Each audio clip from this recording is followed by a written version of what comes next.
What's up mga ka-Jungers? Welcome back sa aking YouTube channel. Kung bago lang po kayo dito sa aking channel, ako po ang inyong ka-Jungers, si Erwin, at welcome po dito sa ka-Jungers Vlog, ang istorya ng San Japoner dito sa Pilipinas.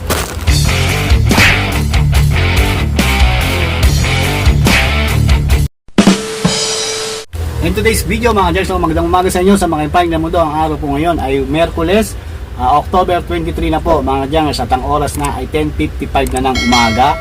So sa mga bago lang dito sa aking channel, ako po ang inyong ka-Jungers na si Erwin. At dati po akong may junk shop, no? Junk shop owner ako dati, last 3 years.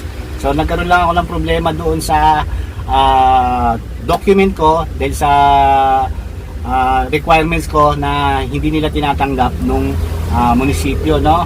So huwag na natin yan, isang tabi na natin yung istorya ko. So gusto ko lang share sa mga bago lang dito sa aking channel. So dito sa video to mga ka-Jungers, nagbibigay ako ng mga price update o tutorial sa paghahanap buhay ng pagja-junk shop. So dito sa video to, mag-share ako ng price update ng bakal Tapalodo Yero sa isang kumpanya, kila Boss B. Kasi nung nakaraang video natin, nakapag-update ako sa kala Boss A ng bakal Tapalodo Yero. So medyo mababa doon. So ngayon, nag-share sa akin sila Boss B ng presyo nila at na mataas to bahagya doon kala Boss A. Ang share ko sa inyo yung presyo ng bakal Tapalodo Yero, no? So yan, kung handa na kayo, huwag na natin yan patagalin. Hawak na kayo ng lapis papel. Sisimulan na natin yan in 5, 4, 3, 2, 1. Lista nyo na yan. So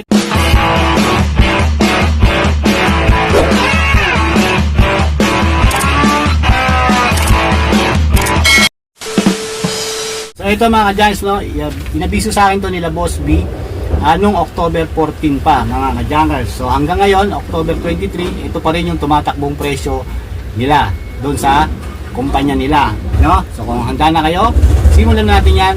Sisimula tayo mga ka-Jungers sa bakal assorted, no? So ang presyo ng bakal assorted kala Boss B ay 16.50 per kilo. So punta na tayo sa bakal solid kala Boss B. Ang bakal solid kala Boss B ay tatlong klase. Kala Boss A, dalawang klase. Pero kala Boss B, tatlong klase ito. Binabahagi ito ng bakal solid A, bakal solid B, at bakal solid C.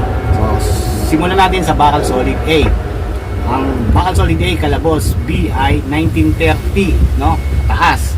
At ang ang bakal solid A nila 1930, walang halong pundido, without pundido. So punta na tayo sa bakal solid B. Ang presyo ng bakal solid B kala Boss B ay 1880.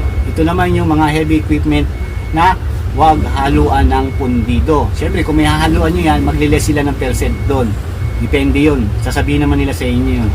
So punta na tayo sa bakal solid C. Ang presyo ng bakal solid C kala Boss B ay 14 pesos, no? Napakalayo ng timbang ng presyo. At ang klase nun, ang bakal solid C nila Boss B ay pundido at saka mga automotive parts. Yun. So tuloy-tuloy po tayo mga ka-Jungers. So tapos na tayo sa bakal, punta naman tayo sa BI at Tapalodo, no? Ang presyo ng BI Tapalodo kala Boss B ay 14.50 per kilo. At ang Yero 12 pesos per kilo. At ang Lata 12 pesos per kilo. At ang Big Lata 4 lang mga ka-Jungers, nakakalungkot. At ang Tansan 4 ring. At yung mga wire, payong, electric pan at body rep ay hindi po yan pwede halo sa bakal assorted. May sarili pong presyo yan. At ang presyo niyan ay 9.50 per kilo, no? So sa mga nabanggit kong presyo, gawin nyo lang yung guide. Ipagkumpara nyo lang yan doon sa inyong mga pinagbibentahan o pinagre-rektahan. Dahil iba-iba po sila magbigay ng presyo o bibigay sa inyo. Depende sa laki ninyong magbigay ng volume. Yun, parang ganun yun mga ka-Jungers. So yun, gawin nyo lang yung guide sa mga bago at nagsisimula pa lang. So yan, sana nagustuhan nyo ang ating amazing video for today. So kung nagustuhan nyo naman, paki-like naman.